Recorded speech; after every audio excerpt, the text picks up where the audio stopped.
세상의 모든 정보 윤인구입니다. 점심 맛있게 드시고 계십니까? 안녕하십니까, 윤인구입니다. 요즘 코스피가 무섭게 질주하고 있죠. 그런가 하면 새해 벽두부터 먹거리 가격도 상승하고 있는데요. 잠시 후 경제인사이드 픽에서 경제 상황 두루 살펴보겠습니다.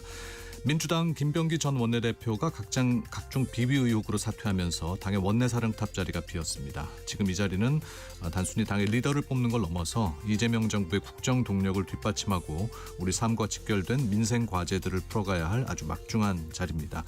오는 11일 치러지죠. 민주당 원내대표 보궐선거에 진성준 의원이 도전장을 내밀었습니다. 금융투자소득세나 부동산 보유세 등 각종 현안 직접 들어보겠습니다. 믿고 듣는 시사, 여기는 KBS 1라디오 세상의 모든 정보 윤인구입니다.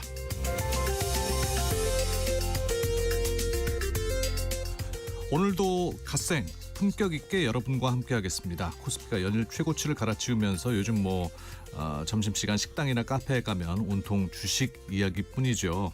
여러분의 주위 풍경은 어떻습니까? 불장 덕분에 점심 메뉴가 바뀌었다는 분들부터 이 주식창 보느라 일손이 안 잡힌다는 분들까지 여러분이 체감하는 코스피 불장 소식 생생하게 보내주십시오. 내 종목은 언제쯤 오를까요? 하는 간절한 바람도 좋습니다. 샵 9730, 샵 9730으로 문자 보내주시고요. 짧은 문자는 50원, 긴 문자 100원, 콩으로 보내시면 무료입니다. 이 중에서 추첨해서 3만 원 상당의 모바일 주유권 보내드릴게요. KBS 1라디오 세상의 모든 정보 윤인구입니다. 수요일 순서 시작합니다. 듣는 것만으로도 앞서갑니다. 오늘 경제 뉴스의 핵심, 경제 인사이트 픽. 뉴스는 많지만 내 지갑에 도움되는 소식은 따로 있습니다. 오늘 꼭 알아야 할 경제 뉴스만 픽해서 전해드립니다. 경제 인사이트 픽, 임선우 뉴스캐스터와 함께합니다.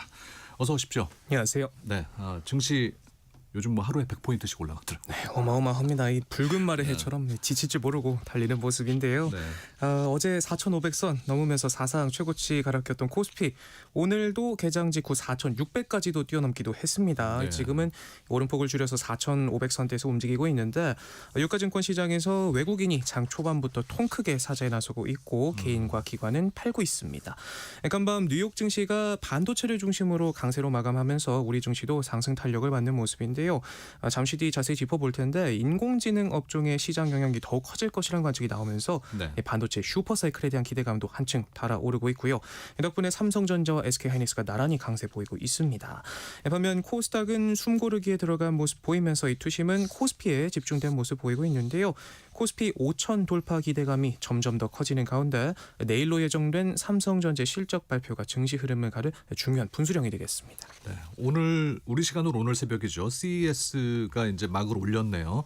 이게 제목은 세계 최대 가전 IT 전시회라고 이제 많이 알려져 있는데 이 주인공은 또 따로 있었다고요? 네, 맞습니다. 올해 최대 화두는 인공지능과 각종 기기를 결합하는 피지컬 AI였는데요. 행사 현장은 글로벌 반도체 기업들의 격전지로 변모했습니다.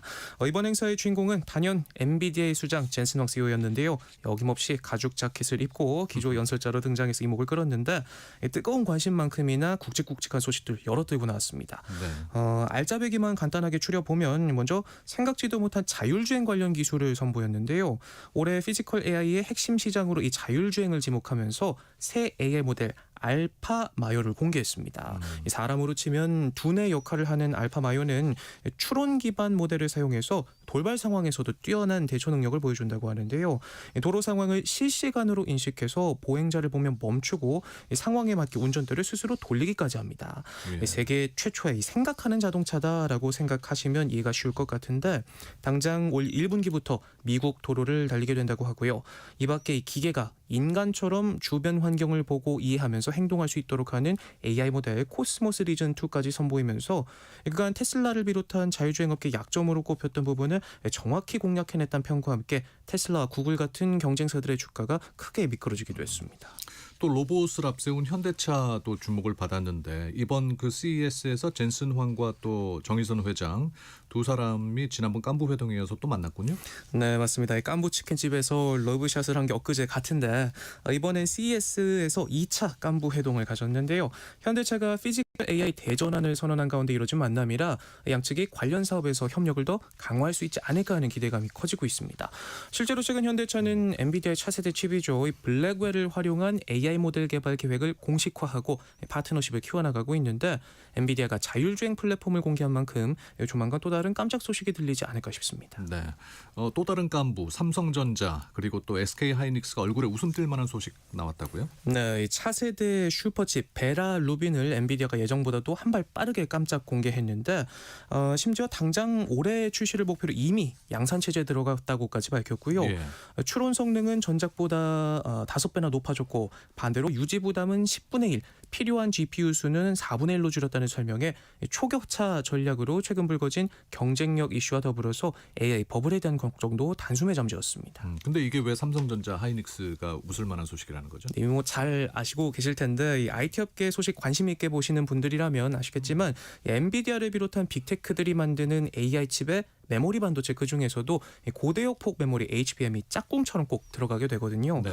지금 이 메모리 업계는 사실상 SK하이닉스와 삼성전자가 독점하고 있는 만큼 차세대 칩인 베랄루빈에 들어가는 HBM 역시도 양사 제품이 탑재가 유력한 상황이라 이 엔비디아 같은 대형 칩 제조사가 잘 나가게 되면 이 메모리 업체들도 웃을 수 있다 이렇게 보시면 이해가 쉽습니다. 그러니까 수요가 그만큼 많다는 거죠. 네, 그렇습니다. 이번 CES 현장에서 삼성과 하이닉스 부스가 또 눈길을 끌고 있다고요? 네, 앞서 말씀드린 것처럼 이 메모리 반도체 시장을 움켜쥐고 있는 둘인데 각각의 히든 카드를 들고 나와서 주목을 받고 있는데요.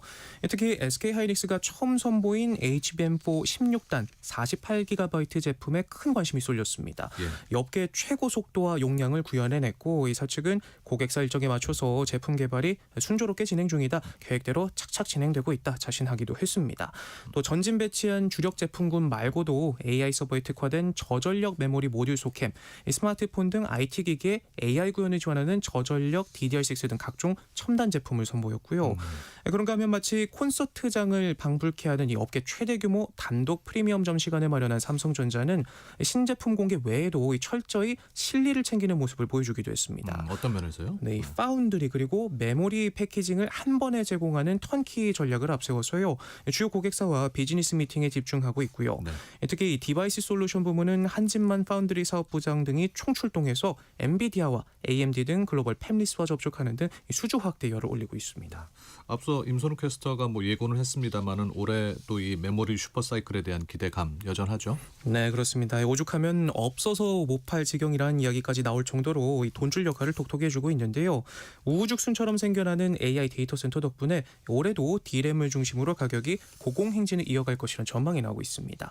카운터포인트 리서치는 추가로 약 40%까지도 더 오를 것으로 내다보면서 가격 상승세가 내년 상반기까지 계속될 걸로 봤는데 역설적이돼도 이 제조사들이 AI 기업들이 애타게 찾는 HBM만 집중하다 보니까 다른 메모리 제품들 가격도 덩달아 뛰면서 품귀 현상이 빚어지고 있는 겁니다. 업계는 이번 슈퍼사이클이 단기적인 반등이 아니라 구조적 흐름으로 보는 시각이 우세한 터라 AI 인프라 투자가 이어지는 한 메모리 기업들의 실적 강세도 상당 기간 지속될 것이다. 더 갈 여지가 충분하다 보고 있습니다. 결국은 이런 전망들이 또 그 메모리 업체들의 주가에도 반영되는 건 아니겠습니까? 네, 그렇죠. 요즘 이런 표현 방송에서 써도 되는지 모르겠지만 삼성전자 그리고 SK하이닉스가 코스피 멱살을 잡고 끌고 가고 있잖아요. 연거푸 최고가 새로 써내고 있는데 더 간다는 장밋빛 전망이 많이 보입니다. 증권가에선 양사의 목표 주가를 연일 높여잡고 있는데 이틀 새 리포트 수정이 11건이나 있었을 정도인데요. 그래요. 일각에선 이 주가 급등 이후 뒤늦게 올리는 것 아니냐, 뒷북 상향 논란도 나오고 있지만 단순한 추격 상향으로만 보기 어렵다는 의견이 지배적입니다. 계속해서 생겨나고 있는 AI 데이터 센터 덕분에 메모리 반도체 수요가 폭발적으로 늘어나고 있는 데다 또 앞서 짚어본 것처럼 이 풍기 현상에 값도 뛰고 있는 이런 흐름이 실적 추정치에 본격 반영되기 시작하고 있기 때문에 기존 밸류에이션을 재평가하는 과정이다 이렇게 보고 있는데 네. 덕분에 실적도 가파르게 올랐을 걸로 기대되는 상황이어서 조만간 나올 삼성전자 이 잠정 실적이 추후 반도체 랠리와 주가 흐름의 향방을 가를 분기점이 될 걸로 네, 보입니다. 실적이 어떻게 나올지 궁금하네요. 중국과 일본의 갈등 짚어보겠습니다. 중국이 일본을 상대로 이중용도 물자 전면 수출 금지에 나섰습니다. 이중용도 물자라는 게 이제 민간용과 군사용 동시에 쓸 수 있는 물자를 얘기하는 거죠. 네, 맞습니다. 이 앞선 다카이치 총리가 유사시 대만 문제에 개입하겠다 한 발언이 문제가 되면서 보복 조치에 나선 건데요. 이중용도 물자 전면 수출 금지라는 초강수를 꺼내들면서 자원 전쟁의 포문을 열었습니다. 외교적 경고 수준을 넘어서 일본 경제 중축인 첨단 산업의 이 생명줄을 직접 겨냥한 조치인데요. 예. 반도체 소재와 히토류까지도 틀어줄 걸로 보이고요.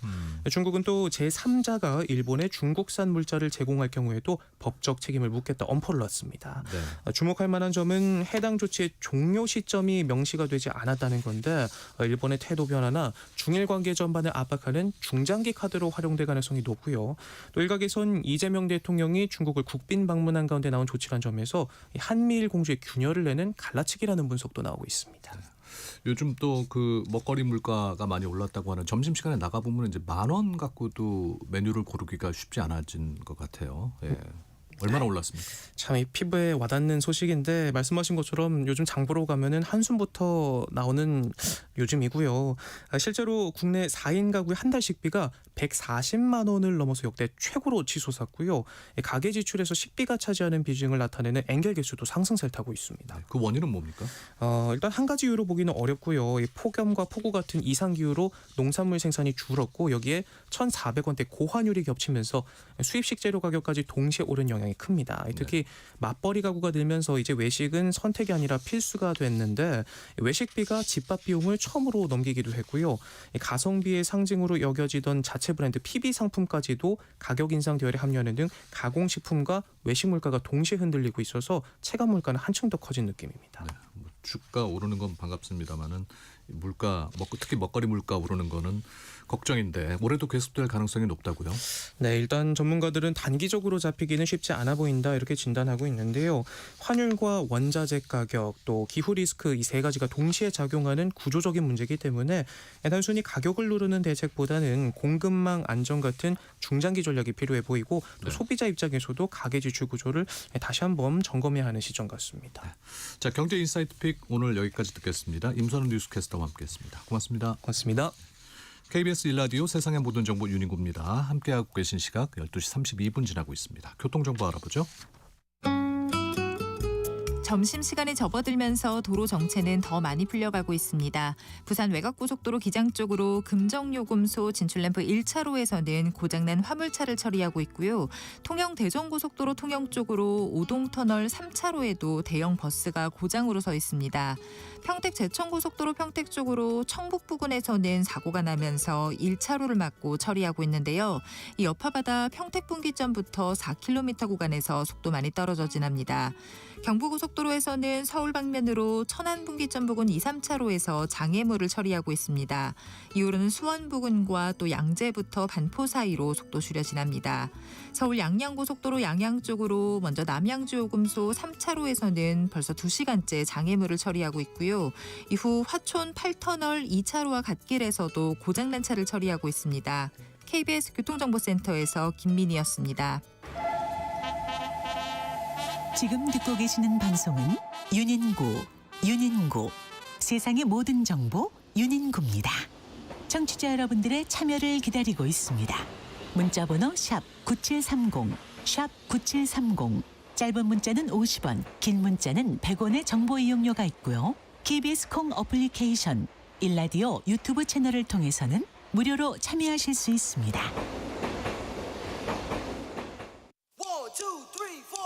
정보는 알차게, 기분은 가볍게. KBS 1라디오 세상의 모든 정보 윤인구입니다. 네, 오는 11일 일요일에 치러지는 민주당 원내대표 보궐선거에 진성준 의원이 출사표를 던졌습니다. 원내대표에 선출되더라도 임기는 이제 4개월에 불과한데요. 그럼에도 출마를 결심한 배경은 무엇인지 또 당내 산적한 문제들에 대한 생각을 들어보기 위해서 민주당 진성준 의원을 모셨습니다. 어서 오십시오. 네, 반갑습니다. 진성준입니다. 네, 먼저 요즘 가장 뜨거운 이슈부터 좀 질문을 드려야 할 텐데 민주당 공천 환금 의혹을 두고 국민의힘에서는 오늘 오전에 그 특검법 뇌물수 의혹 특검법을 국회에 제출했습니다. 네. 어떻게 보십니까? 뭐 경찰 수사 중인 사안이고 경찰이 철저하게 수사할 것이기 때문에 네. 일단 경찰의 수사를 지켜보는 것이 우선이라고 생각합니다. 네. 또 김병기 전 원내대표가 어제죠 유튜브 방송에 출연해서 이제 송구하다, 죄송하다고 말은 했습니다만은 탈당은 하진 않겠다고 이야기를 했어요. 네. 이 것에 대해서는 어떻게 생각하십니까? 예, 김병기 전 원내대표는 좀 억울한 부분이 있다고 생각하는 것 같습니다. 네. 그래서 이제 제명을 당하더라도 탈당은 하지 않겠다 그랬는데 그건 이제 본인의 억울함을 주장하는 이면에 또 한편으로는 당을 사랑하는 애당심이 거기에 포함되어 있는 얘기라고 생각해요. 네. 김병기 대표는 국정원에서 일을 하다가 민주당에서 정치를 시작한 분 아닙니까? 네. 그러니까 당을 또 그렇게 쉽게 버리고 떠나기는 어렵다라고 하는 그 애당심도 함께 있는 발언이었다. 저는 그렇게 보고 있습니다. 네. 당내 여론은 어떻습니까? 그래서 그렇게 당을 사랑하는 생각이 있다면 당을 위해서 먼저 결단해 주는 것이 필요하지 않느냐는 의견이 당내에 있지요. 네. 그래서 저도 같은 심정입니다. 본인으로서야 조금 오해된 부분도 있고 또 사실관계가 분명하지 않은 부분도 있다고 얘기할 수 있지만 네. 그런 진상은 우선 당을 위한 결단을 하고 나서도 드러낼 수 있고 밝힐 수 있는 것이니까 우선 당을 위한 좀 결단을 해줬으면 좋겠다 그런 생각을 저는 갖고 있습니다. 진 의원님 말씀하시는 그 당을 위한 결단이라는 거는 뭐 어떤 선택을 얘기하는 겁니까? 뭐 여러 가지가 있을 수 있겠습니다만은 같은 사건으로 강선우 의원이 탈당을 했고 네. 또 탈당 이후에는 곧바로 당에서 제명 조치도 했습니다. 네. 근데 1월 12일 저희들 원내대표 선거 끝난 바로 다음 날 윤리심판원이 예정되어 있습니다만은 네. 그 징계 결정이 나기 전에 스스로 거취를 결정하는 것도 당을 위해서 바람직한 일이 아닌가 그렇게 생각합니다. 지금 말씀하신 대로 이제 윤리위원회 열리지 당 차원의 조사도 진행 중인 거죠? 아마 조사는 끝나지 않았을까요? 그 조사가 끝났기 때문에 그에 대해서 징계해달라라고 하는 요청을 최고위원회가 윤리심판원에 공식으로 했습니다. 네. 그 결과가 이제 12일 날 나온다는 말씀입니까? 그에 윤리위원회가 따른 열리는. 처분 조치가 12일 날 나온다는 거죠. 저희는 윤리감찰단이 있고 윤리심판원이 있습니다. 네, 윤리감찰단은 일종의 검찰, 경찰과 같은 역할을 하는 조사기구죠. 윤리심판원은 법원과 같은 징계를 결정하는 기구입니다. 네. 그러니까 윤리심판원에서 징계를 결정해달라라고 최고위원회가 요청한 것은 판결을 내려달라는 네. 요청인 것입니다. 그러니까 조사 절차는 마무리되었을 것이다 이렇게 생각합니다. 그 시민단체에서 그 정청래 대표를 김병기 의원의 공천원금 의혹을 묵인했다는 이유로 고발을 했다고 하는데요. 여기에 대해서는 어떻게 보십니까? 그 얘기는 제가 이제 처음 듣는데 네, 오늘 그 종로구 서울경찰청 민원실 앞에서 기자회견을 열고 정 대표를 위계에 의한 업무 방해 혐의로 고발한다고 밝혔습니다. 정청래 대표가 어떤 뭐 혐의가 있는지 전 잘 모르겠습니다. 글쎄요, 저 김병기 원내대표의 이 문제가 있었던 것은 2022년 지방선거 당시의 일 아닌가요? 그때는 그 정 당시에 대표가 대표로서 당 대표가 아니었지 않습니까? 네. 그런데 어떤 뭐 잘못이 있었다고 하는 것인지 얼른 이해하기 어렵습니다. 네. 김병기 전 원내대표는 이제 당내에서 이 문제를 본인이 먼저 해결하겠다라고 했는데 네. 김 의원의 이 발언에 대해서는 어떻게 보십니까? 그러니까 저도 뭐 사실관계를 정확하게 알 수 없는 위치에 있습니다. 근데 이제 김병기 대표의 해명을 보면 네. 지금까지 알려진 사실 또는 보도된 사실과는 좀 다른 부분도 있는 것 같아요. 그러니 그 진상을 당에 남아서 다 규명될 수 있도록 좀 기다려달라 이게 이제 김병기 대표의 이제 요청인 것 같은데 네. 그 이전에 경위야 어떻든지 간에 돈을 갖다 주고 공천을 받으려고 했다는 사람이 있음을 알았다면 네. 그는 당연히 공천에서 배제했어야 하지 않느냐. 네. 그런데 왜 그게 결과적으로 공천이 되었느냐. 이거는 공천관리에 책임을 맡고 있었던 당시 공천관리위원회의 간사로서 네. 정치적 책임, 도의적 책임을 피할 수 없는 것 아니냐는 것이 우리 국민의 시각 아니겠습니까? 네. 네, 그런 점을 김병기 원내대표가 잘 헤아려야 된다 이렇게 생각합니다. 이제는 그 진 의원님 문제로 넘어가 보겠습니다. 며칠 안 남았습니다. 이제 원내대표 보궐선거. 네. 그런데 그 임기가 이제 설령 원내대표가 된다 그래도 임기가 4개월에 불과한 거죠. 네, 그렇습니다. 저희 당원에는 원내대표의 권위로 보궐선거를 하게 되면 그 보궐선거로 뽑힌 원내대표의 임기는 전임자의 자녀 기간으로 한다고 딱 규정되어 있습니다. 네. 그리고 당규에는 원내대표 선거는 매년 5월 둘째 주에 한다. 또 이렇게 규정되어 있어요. 예. 그러니까 이번 김병기 전 원내대표의 임기는 이번 올 5월 둘째 주까지였던 거죠. 그러니까 그걸 벗어날 수 없다고 저는 생각합니다. 네. 네. 지금 민주당에 또 닥친 현안이 많고 네. 원내대표가 되더라도 이제 그 산을 또 넘어야 되는 것이고 진 의원님께서는 뭐 3선 중진이시고 또 정책위의장도 하셨는데 네. 이 4개월짜리 원내대표를 하러 나서시게 된 가장 큰 이유는 뭡니까? 저는 지금 당이 심각한 위기 상황이라고 생각합니다. 네. 원내대표가 임기 중도에 사퇴하는 것만으로도 중대 사퇴이고 또 이렇게 사퇴에 이르기까지 있었던 사건도 매우 충격적이고 심각한 국민적 지탄을 받을 수밖에 없는 사건이라고 생각해요. 예. 이 위기를 빠르게 수습하는 일이 보궐선거로 뽑힐 원내대표의 제1차적 임무라고 생각합니다. 그런데 이제 5월에 선출될 원내대표는 22대 국회의 후반기 원 구성과 운영을 책임져야 되는 그렇죠. 그런 일을 맡아야 돼요. 네. 근데 이 일과 이 일이 섞이면 안 된다. 지금은 당의 위기를 수습하고 돌파하는데 전력을 다해야 될 때다. 왜냐하면 6월 달에 지방선거가 있잖아요. 네. 선거를 통해서 정당은 심판을 받게 되는데 그 지방선거에서 저희들이 승리하고 하려면 국정동력 확보를 위해서 승리하려면 지금 국민적인 지탄을 받고 있는 이 문제를 신속하게 그리고 아주 과감하게 해결해야 된다고 생각하는데 이 일을 하는 데에도 부족하다. 그래서 저는 딱 4개월 자녀 임기만 수행하고 더 이상 하지 않겠다. 과감하게. 예, 물러나겠다 이런 생각을 갖고 출마하게 됐습니다. 그러면 연임하실 생각이 없다는. 네, 저는 연임할 생각이 없습니다. 네. 지금 민주당이 처한 위기를 극복하는데 매진하겠다. 그렇습니다. 요즘 뭐 주식시장은 화랑입니다만 국민들의 경제에 대한 걱정이 큽니다. 네. 특히 뭐 세금과 관련된 이슈는 굉장히 예민한데요. 금융투자소득세와 부동산 소유세. 진 의원님께서는 민주당 총의와 정부의 방침을 따르겠다라고 밝히셨는데 현재 민주당의 그 금투세, 금융투자소득세 입장은 어떤지 좀. 예, 금융투자소득세는 폐지하기로 네. 당론 결정한 바 있고 예. 또 그래서 실제로 관련 법률 조항을 폐지했습니다. 이 당론이 변경되기 전까지는 새로운 당론이 만들어지기 전까지는 이 기존 당론이 유효한 거죠. 네. 예. 그러면 원내대표가 되더라도 예. 금투세 사실 신경 쓸 겨루는 없으시겠네요. 예, 그럴 겨루는 그렇죠? 없다고 생각하고요. 네.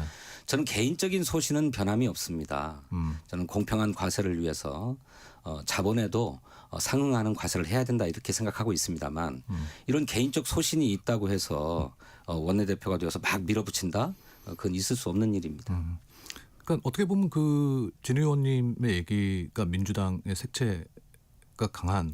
저는 민주당의 기본 노선에 해당하는 입장이라고 생각합니다. 근데 오히려 그게 지금은 약간 소수 의견 같이. 예, 소수가 되었어요. 그래서 좀 강하게 또 비판을 받으신 적도 있으시고. 예, 뭐 저 주식 시장을 활성화해야 된다라고 하는데 많은 생각을 갖고 있는 분들이 비판도 많이 했지요. 저는 우리 당의 대부분의 의원들은 공평한 과세 원칙을 확립하는 것이 중요하다고 생각한다고 봅니다. 또 실제로 이것이 없던 금투세를 새롭게 도입하자는 게 아니고 이미 4년 전에 여야 합의로 입법된 것이었어요. 네. 그걸 시행을 앞두고 2번 유보한 끝에 결국 폐지하게 된 것인데 이거는 법적 안정성을 위해서도 바람직하지 않은 일입니다. 그런데 많은 의원들이나 또 당원들은 다가올 지방선거를 너무 염려를 많이 하셨던 것 같아요. 물론 우리 국민들이 세금 더 내라고 하는데 좋아할 국민은 없지요. 네. 그런데 꼼꼼히 따져보면 모든 국민에게 세금 내라고 하는 것도 아니었습니다. 그렇죠. 손익을 통산해서 5천만 원까지는 면세하고 네. 그 위에 소득이 있는 경우에 한해서만 이제 세금을 부과하겠다는 것이 금투세였는데 그래도 이것이 선거에 부정적인 영향을 미칠까 봐서 결국 폐지하기로 결정하게 된 것입니다. 네. 진호님도 저 댓글들 보십니까? 마음에 상처 받으시죠? 간혹포조에 아주 험한 댓글이 올라올 때는 참 속이 많이 상하죠. 네. 예. 그럴 땐 스스로 어떻게 좀 마음의 평정을 가지세요? 한숨 푹 쉬고 네. 이재명 정부의 이제 돈의 흐름을 부동산에 집중된 것을 증권시장으로 좀 돌리겠다. 머니무브 정책과 자본시장 활성화 정책. 이게 결국 종국적인 목표는 코스피 5천이 목표잖아요. 지금 뭐 거의 다다른 것 같습니다만은. 예, 4,500을 네. 돌파했죠. 그 다음은 어떻게 진행되는 거예요? 뭐 주식 가격이 계속 오르는 것은 기쁜 일이고 5천을 달성했다고 해서 이제 그만 더 이상 안 올린다 이럴 건 아니죠. 뭐 올리면 좋은데 예. 그 주식시장의 내실을 강화하는 일이 필요하다고 생각합니다. 지금은 새로운 정부가 출범하고 그 정부의 여러 가지 정책적 결단을 통해서 코리아 디스카운트가 좀 해소되면서 주식이 재평가되었고 바르게 평가받고 있는 상황에서 주가가 오른 거라고 생각합니다. 네. 그런데 이게 실물이 뒷받침되고 있느냐 하는 데 대해서는 많은 전문가들이 조금 우려를 하죠. 실제로 실물 경제가 뒷받침되고 기업의 성적이 뒷받침되어야 이게 탄탄한 것인데 네. 지금은 정책적 효과가 아니냐 하는 지적이 있는 거예요. 네. 저는 이렇게 주가를 상승해 가는 것은 참 좋은 일인데 우리가 해야 될 일은 그 내실을 단단히 다지는 일이다라고 저는 생각합니다. 그 이후에 할 일은 이제 우리 기업들이 견고하게 내실을 다질 수 있는 방법을 찾아야 한다. 그렇죠. 네. 예. 근데 이제 또 일각에서는 이 부동산에 집중하려는 것을 주식시장으로 돌리려는 의도였었는데 이게 집값이 잡히지 않고 있단 말이죠. 네. 네. 그래서 부동산이 안 잡히니까 주식에 올인하는 거 아니냐 비판도 있습니다. 그런 건 아니고요. 집값도 잡아야죠. 예, 집값은 전국적인 문제는 아니고 서울에 국한된 문제입니다. 또 일부 수도권 일부 지역에 국한된 문제인데 이 국지적인 문제를 가지고 종합적인 정책으로 대응하려고 하니 네. 그 여파가 전혀 무관한 지역에도 미치는 측면이 있어요. 그래서 부동산 정책을 구사하는 데는 좀 상당히 정교한 설계가 필요하죠. 네. 저는 집값을 반드시 잡아야 한다고 생각합니다. 정부의 의지도 거기에 있습니다. 그런데 그거를 하지 못한다고 해서 대신에 부동산은 포기해버리고 주가만 많이 띄워 올리자 이런 생각은 결코 아니다 하는 점을 분명하게 말씀드립니다. 근데 또 주가가 오르다 보니까 주식 팔아서 집 사는 또 이런 현상도 나오고 있어요. 글쎄 서울 집값의 상승세가 도무지 꺾이지 않으니까 그리고 워낙 규모가 크잖아요. 네. 그러니까 서울의 아파트 한 채가 있냐 없냐로 평생에 벌어들이고 일굴 수 있는 전체 자산이 결정돼 버리는 거예요. 그러게요. 그러니까 한 푼 두 푼 모아서 어떻게든 좀 종잣돈이 마련되면 집을 사려고 서울의 아파트를 사려고 하는 거죠. 이거 정말 병리적인 현상이라고 저는 생각합니다. 그렇기 때문에 우리 국가의 경제를 생각해서 또 우리 후대의 미래를 생각하면 반드시 집값을 잡아야 됩니다. 근데 이게 어려운 일이거든요. 네. 이 어려운 일에 정치권이 좀 먼저 발벗고 나서야 하고 또 동시에 국민적인 합의도 일궈내야 된다고 생각합니다. 왜냐하면 이걸로 서로 충돌하잖아요. 네. 집을 한 채 이미 가지고 있는 사람은 내 집값이 조금 더 오르기를 바라지 떨어지기를 바라지 않잖아요. 예. 그런데 집을 마련하지 못한 분들, 없는 분들은 집값이 제발 좀 내가 부담 가능하도록 좀 낮춰지기를 원하는 것 아닙니까? 맞습니다. 그런데 집을 가지고 있다고 해서 무조건 집값이 높다고 좋은 것은 아니거든요. 이에 대한 사회적 합의를 만들어내고 그에 대한 정책적 결단을 통해서 저는 지속해 가야 된다. 그래야 우리 사회가 지속 가능하다 이렇게 생각합니다. 그 중에 하나가 부동산 보유세 라고 말할 수 있습니까? 유효한 수단 중에 하나라고 저는 생각합니다. 뭐 높인다는 말씀입니다. 보유세를 강화할 필요가 있죠. 강화해야 한다. 네. 네. 이제 원내대표 선거가 이제 이번 일요일인데 원내대표가 되신다면 아까 앞서 잠깐 말씀을 하셨습니다만은 어떤 문제들부터 해결해 나가시겠습니까? 저는 크게 세 가지 해결해야 될 당면 과제가 있다고 세 생각합니다. 가지요? 하나는 당의 윤리 의식을 국민 눈높이에 맞게 높이고 재정립하는 것입니다. 네. 두 번째로는 당의 토론 문화를 정립해서 당정 일치, 당청 일치를 실현해야 된다고 생각합니다. 토론이 잘 안 되고 있습니까? 밀도 있는 토론, 심도 있는 토론이 잘 안 되고 있는 거죠.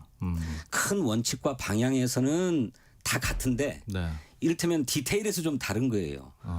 그 원칙과 방향을 실현해 나가는 속도, 네. 방식, 또 구체적인 내용 이런 세부적인 문제까지 촘촘하게 협의해서 조율해야 뭐 불협화음이니 엇박자니 이런 얘기가 안 나온다고 저는 생각해요. 네. 밀도 있게 토론이라는 거는 뭐 어떤 형태? 당정 협의 또 당청 협의의 이를테면 구조를 바꾸는 것도 있고요. 네. 또 구조만 바꿔서 되는 게 아니라 그것을 정말로 밀도 있게 심사하기 위해서 세부 사항까지 꼼꼼히 점검하고 체크하는 토론도 필요하다고 생각합니다. 사후 토론도 필요하다. 네. 네. 네, 그래서 그걸 해야 되고 세 번째로는 세 번째. 저희들이 내란 청산을 신속하게 완료하고 동시에 민생 경제 대책에도 전면화하는 이런 네. 노력이 필요하다고 생각합니다. 물론 동시에 같이 추진해 왔어요. 그런데 내란 청산 입법이 빨리 정리되지 않으니까 좀 피로감 당이 느끼는 국민들도 있는 것 같아요. 온통 여기에만 몰입하는 것처럼 비치고 있잖아요. 네. 민생 경제 대책도 하고 있는데 이건 좀 소홀히 하는 것처럼 보여요. 오히려 이거는 대통령은 진심인데 예. 당은 여기에 관심이 없는 것처럼 보이거든요. 그렇게 하지 않아야 되겠다. 이 세 가지를 해결하는 것이 지금 당면 과제고 긴급한 과제다 생각합니다. 정청래 대표와는 친하십니까? 친합니다. 그 정청래 대표와의 관계 설정은 어떻게 해요? 그 대표와 원내대표와의 관계는 굉장히 중요하지 않습니까? 매우 중요하죠. 네. 근데 당 대표와 원내 대표가 서 있는 위치가 조금 다릅니다. 당 대표는 우리 전체 당원을 대표하고 당을 대표하고 또 지지자를 대표하고 또 반면에 원내 대표는 같은 당인이지만 동시에 야당이라고 하는 상대를 만나서 대화하고 협상하고 또 타협도 해야 되는 위치잖아요. 그러니까 조금 다를 수 있어요. 이런 차이가 그런데 너무 벌어져 버리면 안 되죠. 네. 이런 차이를 서로 간에 인정하면서 합의점들을 찾아내야 됩니다. 그런데 이것 역시나 큰 틀에서는 뭐 다를 게 없는데 디테일에서 조금씩 다르니까 좀 불협화음이 나고 좀 불편한 관계가 형성되고 그랬던 것 같아요. 예. 그러니까 진 의원님 보고 강성이다 강경파다 이런 얘기들 하시는 분들 있던데 네. 그걸 어떻게 이해하십니까? 저는 맞습니까? 강경파다는 말이 싫지는 않습니다. 싫지는 왜냐하면 대단히 원칙적이다라고 하는 말의 다른 표현이라고 저는 생각하거든요. 그런데 이 원칙이 무리하고 과도한 원칙인가? 네. 저는 보편적인 상식에 입각해서 원칙적으로 대응하고 있다고 생각합니다. 그리고 때로는 원칙의 본질을 훼손하지 않는 선에서는 유연함도 가지고 있고 합리적인 생각도 가지고 있다고 생각해요. 그게 진성준의 소신이다. 그렇습니다. 라고 이해를 하면 되겠습니다. 네. 일각에서는 또 명청대전 이야기를 합니다. 이런 표현은 그건 있을 수 없는 얘기입니다. 이재명 대통령과 정청래 대표의 약간 다른 결, 다른 아니 견해? 이재명 대통령은 민주당이 배출한 대통령입니다. 네. 그리고 민주당은 이재명 대통령의 국정 운영을 힘껏 뒷받침해야 돼요. 그런데 당의 당 대표와 대통령이 서로 전쟁을 벌인다, 서로 대결한다, 대립한다. 이거 가능한 얘기입니까? 아니 근데 뭐 친명 친청 얘기가 있지 않습니까? 그거는 그냥 말하기 좋게 만들어낸 얘기인가요? 우리 당의 대표적인 친명이 있다면 그게 정청래 대표일 거예요. 그래요. 네. 네. 요즘 국제면을 뜨겁게 달구고 있는 뉴스입니다. 베네수엘라의 그 마두로 대통령이 체포된 거예요. 네. 어제 민주당 의원 68명이 성명을 냈습니다. 네. 진 의원님도 이 안에 포함되어 있습니까? 네, 당연히 동참했습니다. 네. 이 성명을 낸 이유는 뭔가요? 미국의 베네수엘라 군사작전이 국제법적인 절차를 지키지 않은 네. 그래서 국제 평화를 위협하는 일이라고 저는 생각합니다.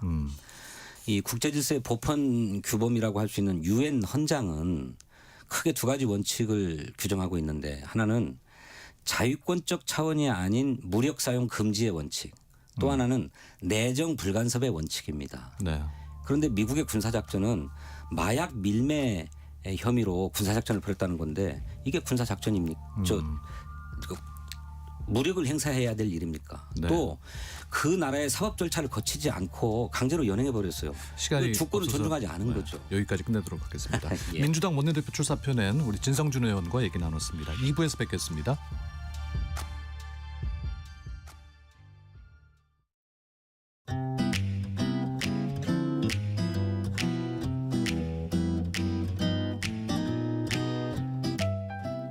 안녕하세요. 바른말 고운말입니다.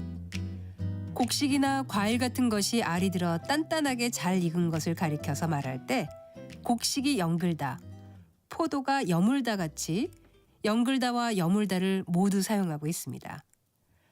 그런데 여물다만 표준어가 아닐까 하고 생각하는 분들도 많으실 겁니다. 실제로 예전에는 영글다를 여물다의 방언으로 다룬 적이 있었지만 이미 방언이라는 느낌을 주지 않을 만큼 널리 사용되는 표현이 됐습니다. 표준어 규정을 보면 방언이던 단어가 표준어보다 더 널리 쓰이게 된 것은 표준어로 삼고 원래의 표준어는 그대로 남겨두는 것을 원칙으로 한다는 조항이 있습니다. 그래서 영글다와 여물다 둘 다 표준어입니다. 그리고 영글다와 형태가 비슷한 표현으로 옹글다라는 고유어 형용사가 있습니다. 여기에는 몇 가지 뜻이 있는데요. 물건 따위가 조각나거나 손상되지 아니하고 본디대로 있다가 대표적인 의미라고 할 수 있습니다. 옹글다에는 조금도 축하거나 모자라지 아니하다라는 뜻도 있는데 예를 들어 이 일을 하는데 옹근 열흘이 걸렸다. 내 나이 벌써 옹근 40이다처럼 쓸 수 있습니다. 또 그의 말솜씨가 여간 옹글지 않다라고 하면 이때는 매우 실속 있고 다부지다라는 뜻이고 이 경우엔 옹골차다와 비슷하게 쓸 수 있겠습니다. 지금까지 바른말 고운말 아나운서 국혜정이었습니다.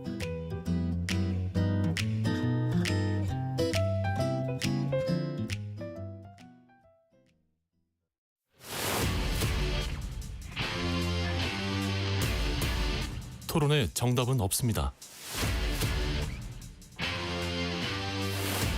토론이 세상을 바꿀 수도 없습니다. 하지만 질문은 새로운 세상을 만들 수 있습니다. 질문으로 올바른 세상을 만드는 첫걸음. 평일 저녁 7시 20분 KBS 열린 토론.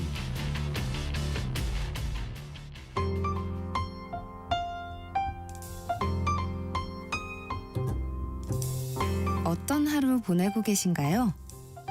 눈코 뜰 새 없이 바쁘게 지나가는 한 주. 따뜻한 시선으로 하루를 마무리합니다. 당신을 위한 지식 쉼터. 오늘 밤 일라디오. 월요일부터 금요일. 매일 밤 10시 5분에 시작합니다.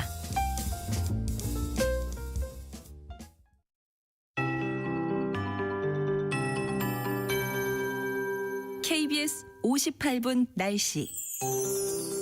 찬바람이 점차 강해지면서 늦은 오후부터는 다시 추워지겠습니다. 오늘 낮 기온은 서울 1도, 대전 5도, 광주와 대구 7도, 제주 9도 등으로 어제보다 1, 2도 정도 낮은 곳이 많겠고요. 내일 아침에는 오늘보다 10도 안팎 크게 떨어져 강추위가 찾아올 전망이어서 서울을 포함한 중부와 경북 일부 지역에는 한파주의보도 발표됐습니다.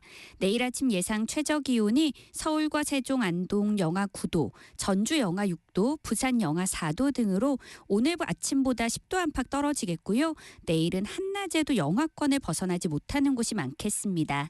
지금 충청과 남부지방을 중심으로 초미세먼지 농도가 나쁨으로 나타나고 있고 곳곳에 뿌연 먼지 안개도 껴있는데요. 차차 바람이 강해지면서 먼지는 해소되겠고 오늘 대부분 지역이 대체로 맑겠지만 제주도는 오후까지 가끔 비나 눈이 내리면서 제주 산지에 최고 3cm의 눈이 쌓이겠습니다. 한편 서울 등 수도권과 강원 영동, 경상 남북도와 전남 동부 지역에는 건조특보가 발효 중이니까요. 불조심하시기 바랍니다. 금요일 밤에 중부지방을 시작으로 토요일에는 전국에 비나 눈이 내릴 전망입니다. 현재 서울의 기온은 1.6도입니다. 송소진입니다.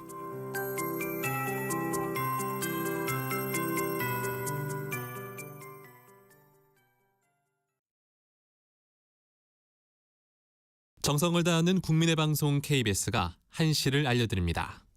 AM 711kHz, FM 97.3MHz, KBS 1라디오입니다. HLKA.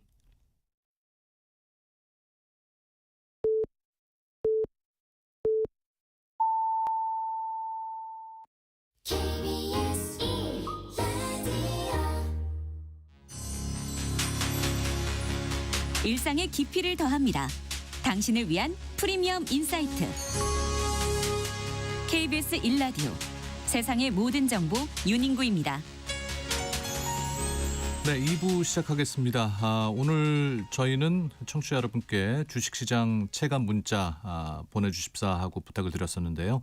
2822님께서 저는 주린이라 지금도 마이너스입니다. 친구는 대박났다고 자랑하더니 밥 쏜다고 하는데 제 마음은 씁쓸하네요 하고 보내셨고요. 5536님은 지금도 주식에 투자해도 될까요? 매일 주식이 오른다는데 혼자만 투자하지 않은 것 같아서요 하셨는데 저희 세상의 모든 정보 윤인구입니다. 계속 잘 들으시면 는 투자해도 되는지 안 되는지 그 비결을 좀 아실 수 있을 것 같아요. 8436님 빨간색과 파란색의 글씨가 보이죠. 오르락내리락해서 제 마음이 휘청휘청해서 좋은 소식 많기를 바라봅니다 라고 문자 보내주셨고요. 7790님 안녕하세요. 동대문시장입니다. 옆 장판가게 사장님과 대화해보니 경제시사가 엄청 늦었더라고요. 이 비결을 물어보니 KBS 1라디오 세상의 모든 정보 윤인구입니다 프로를 들으셨다고 하셔서 저도 열혈 청취 중이라고 진짜 최고의 경제 시사 프로를 만난 것 같다고 하시면서 문자 보내주셨는데요. 감사드리고 앞으로도 쭉 저희랑 함께해 주시고요. 소문 좀 많이 내주세요. 네, 감사합니다. 자, 이분들 중에 추첨해서 3만 원 상당의 모바일 주유권 보내드리겠습니다. 이어지는 2부에서는 여의도 현미경 코너 준비되어 있고요. 장동혁 국민의힘 대표가 이기는 변화를 키워드로 쇄신안을 내놨습니다. 장 대표가 내놓은 쇄신안과 당내 반응 그리고 정규 유착 의혹을 수사할 검경 합수본 출범 소식 등을 자세히 살펴보겠습니다. 또 3박 4일간 국빈 자격으로 중국을 방문 중인 이재명 대통령 오늘 상하이 일정을 마치고 귀국하는데요. 방중 성과 기자 간담회를 통해 전한다고 하는데 잠시 후 현장 연결해서 직접 들어보도록 하겠습니다. 자, 2부 순서 본격적으로 시작합니다. 뉴스 너머의 맥락. 정치판의 핵심을 포착한다. 여의도 현미경.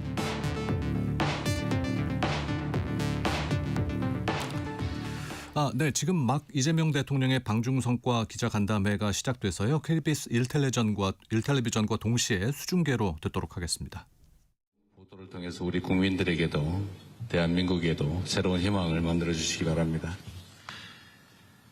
새해가 되자마자 첫 외교 일정으로 중국을 방문했습니다. 네, 이번 중국 방문은 변화하는 국제 질서 속에서 우리 대한민국의 국익을 더욱 단단하게 하고 한중 관계를 보다 안정적이고 성숙한 방향으로 발전시키는 중요한 외교 일정입니다. 우리 정부는 이념이나 진영이 아닌 오직 국민의 삶, 국가의 미래에 도움이 되는 실용 외교를 기준으로 외교 정책을 추진하고 있습니다. 중국은 우리에게 경제, 안보, 문화 모든 분야에서 매우 중요한 이웃 국가입니다. 시진핑 주석께서 저를 볼 때마다 똑같은 얘기를 반복하시는데 이사갈 수 없는 이웃, 그리고 뗄래야 뗄 수 없는 관계, 이런 표현을 자주 합니다. 실제로 그렇죠.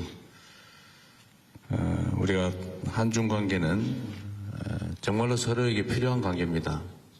그리고 불필요하게 서로를 자극하거나 배척하거나 또 대립할 필요가 없지요.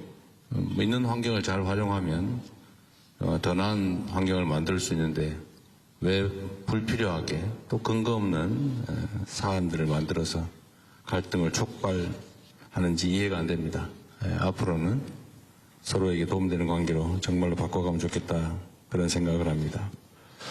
그리고 또 한중 관계라고 하는 게 많이 바뀌었습니다. 기본적인 토대가 과거에는 일종의 수직부럽, 우리의 앞선 기술력 또 우리의 자본력을 가지고 중국의 토지와 저렴한 노동력을 활용한 수직적 분업이었다면 이제는 그런 시대가 갔죠.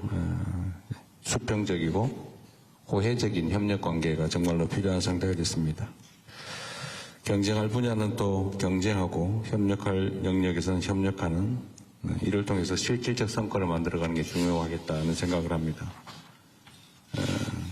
협력적 경쟁 또는 경쟁적 협력이 필요한 게 아닌가 싶습니다.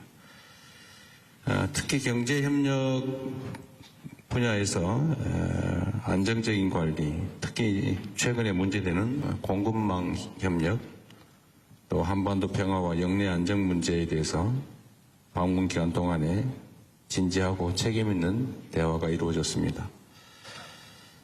대한민국 정부는 한중 관계가 또 어느 한쪽으로 치우치거나 또는 감정에 좌우되지 않도록 상호 존중하고 또 각자 국익을 중심에 두는 원칙 위에서 관리해 나갈 생각입니다. 그리고 동시에 미국, 일본, 아세안, 유럽 등 주요 파트너 국가들과의 관계도 균형 있게 발전시키고 이를 통해서 대한민국 외교의 지평을 넓혀가겠습니다. 언론인 여러분께서 국민의 눈과 귀가 되어주시는 만큼 우리 정부는 외교의 과정과 성과를 가능한 한 투명하게 설명드리려고 합니다. 또 국민들께서 이해하실 수 있도록 소통하는 데 최선을 다할 것입니다. 이번 순방과 관련해서 궁금하신 점 또 지적하신 부분이 있으시면 뭐 시간은 저는 상관없는데 필요한 말씀 있으면 해주시기 바랍니다. 네, 정말 고생 많으셨어요. 이번에도 좀 여유 있게 일정을 좀 잡아보자고 했는데 겨우 몇 시간 정도 할애한 것 같습니다. 앞으로는 우리 일정 팀들이 조금 더 여유 있게 해주면 좋겠어요. 저도 못 살겠어요. 너무 힘들어서. 겨우 저도 한나절 정도 시간이 확보됐던 것 같습니다. 어쨌든 이번 방중은 생각보다 더 많은 진전들이 있었던 것 같습니다. 교감도 많이 이루어졌던 것 같고 또 여러 예를 들면 대립할 수 있는 사안들에 대해서도 아주 원만하게 해소할 수 있는 길을 찾아냈던 것 같습니다. 질문이 있으시면 제가 가능하면 짧게 하려고 노력하는데 그게 잘 안 돼요. 저도 하고 싶은 말이 있기 때문에. 자주 말씀드리지만 기자 간담회라고 하는 게 경찰서 유치장이 취조하는 일은 아니어서 저도 설명을 하다 보니까 길어지고 있는데 또 이를 통해서 우리 국민들께서 직접 이 장면을 보시고 또 들으시면서 판단할 수 있는 여지를 또 갖게 되는 거니까 여러분도 이해를 해주시기를 부탁드립니다. 자, 고맙습니다. 네, 지금까지 중국 상하이 프레스센터에서 열린 이재명 대통령의 방중 성과 기자 간담회 KBS 1텔레비전 수중계로 함께 들으셨습니다. 김수민 평론가, 지금 그 이재명 대통령의 이야기 어떻게 들었습니까? 네, 일단 경제에 관련된 것이 역시 한중 관계에서 가장 우선순위로 꼽히고 있다라고 하는 점을 느낄 수가 있는 그런 시간이었습니다. 또 최근에 중일 갈등이 커지면서 중국이 또 일본에 대한 히토류 보복 협력까지 카드를 꺼낸 상황이거든요. 예. 그런 가운데서 저는 공급망 협력이라는 단어가 가장 두드러졌다라고 볼 수 있겠고, 한국은 일본과는 좀 달리 중국과의 관계를 안정적이고 원만하게 가져가서 이 공급망 문제라든지 또 경제 협력 이런 것들의 성과를 거두겠다라고 하는 것이 모두 발언으로 드러난 것 같고, 상대적으로 이제 군사 안보적 문제라든지 네. 북한 문제라든지 한중 관계에서 아직까지도 좀 쉽게 해결될 수 없는 그런 사안들에 대해서는 조금 뒤로 밀어놓고 경제 쪽을 더 앞세우는 그런 발언이었다고 봅니다. 네. 임선훈 뉴스캐스터는 이 경제적인 면에서는 어떻게 보십니까? 네, 앞서 짚어주신 것처럼 이 관계 복원에 중점을 둔 이번 회담이 우호적 관계를 다지는 데 그치지 않고 양국 간 본격적인 이 경제 협력의 토대를 마련했다는 평가들이 많이 보이는데요. 실제로 이번 정상회담에서 양해 각서를 14건이나 체결했습니다. 네. 디지털 기술 협력부터 산업단지 협력 강화, 지식재산 분야 등 다방면에서 맞손을 잡기로 하면서 관계를 복원하는 수준을 넘어 실질적인 협력을 위한 양측의 의지가 반영된 모습이고요. 이 디테일들을 조금 더 들여다보면 산업통상부가 중국 상무부와 협의체를 구축하기로 하면서 그간 비정기적으로 열려온 양측의 회의를 정례화하면서 양국이 보다 체계적으로 경제와 통상협력 의제를 논의하겠다는 의지를 내비친 점에도 눈길이 가고요. 또 한한령 해제와 관련해서도 점진적으로 콘텐츠 교류를 확대하겠다, 서로 공감대를 형성했다 밝히면서 이런 방중을 계기로 중국과의 자유무역 협정 FTA를 서비스와 투자 등 2단계 분야로 발전시키기 위한 협상에도 속도가 날 것이란 기대감 커지고 있습니다. 경제 협력에 속전속결 나서면서 세일즈 매니저 전 이재명 대통령이 손익계산서를 따져보면 대체적으로 실리를 챙겼다는 평가들이 보입니다. 네, 이번에 방중에 함께한 그 대규모 경제사절단도 힘을 보탰죠? 네, 맞습니다. 총력전에 나섰죠. 9년 만에 열린 기업인 행사에서는 4대 그룹 총수를 포함해서 우리경제사절단 400여 명과 중국 측 기업인 200여 명 등 모두 600여 명이 자리했는데, 구체적으로 반도체와 배터리, 전기차, 신재생 에너지 같은 미래 먹거리를 중심으로 32건의 MOU가 체결되는 등 민간 차원에서의 경제협력 의지도 재확인했습니다. 구체적으로 들여다보면 소비재 분야에서 4건의 MOU가 체결되는데, 신세계그룹과 중국 알리바바가 파트너십을 키우기로 했습니다. 신세계가 상품을 발굴하고 알리가 자사 플랫폼을 통해서 한국 상품을 온라인 수출하기로 한 건데, 예. 양국의 메가 유통 플랫폼이 손을 잡기로 하면서 알리바바의 글로벌 유통망을 활용한 우리 상품이 세계 시장 진출에 확대될 수도 있을 걸로 보이고요. 또 파마 리서치는 중국 광동 바이오메디컬과 OEM 협력을 맺으면서 빠르게 성장하는 K-뷰티 산업에 기여할 것으로도 기대가 됩니다. 또 한중 비즈니스 포럼과 연계해 체결된 양해각서 외에도 여러 채널에서 성과들이 나오면서 소비재와 콘텐츠, 공급망을 비롯한 중국의 거대 내수 시장에 우리 기업들의 참여가 본격화되지 않을까, 중국 시장에 목말랐던 우리 기업들의 물꼬를 터줄 수 있지 않을까 싶습니다. 실제로 대한무역투자진흥공사의 코트라가 개최한 경제협력 행사에서도 24건 4,400만 달러가 넘는 수출 계약 성과를 올리기도 했고요. 중견기업계 역시 긍정적인 평을 내놓고 있습니다. 중국이 업계 최대 수출국이자 3대 진출 희망국인 만큼 이번 정상회담을 계기로 수년간 훼손된 비즈니스 파트너십을 강화하고 새로운 성장 동력을 발굴할 수 있게 됐다는 점에서 반색하고 있는데요. 업계는 외교 관계가 즉각 산업 성과로 이어지기는 어렵겠지만 기업들이 다시 중국을 검토할 수 있는 환경이 조성됐다는 점 자체가 의미가 있다면서 한동안 멈춰있던 시계가 다시 움직이기 시작한 것으로 보면 될 것 같다, 이렇게 평가하고 있습니다. 네, 임선훈 뉴스캐스터 잘 들었습니다. 고맙습니다.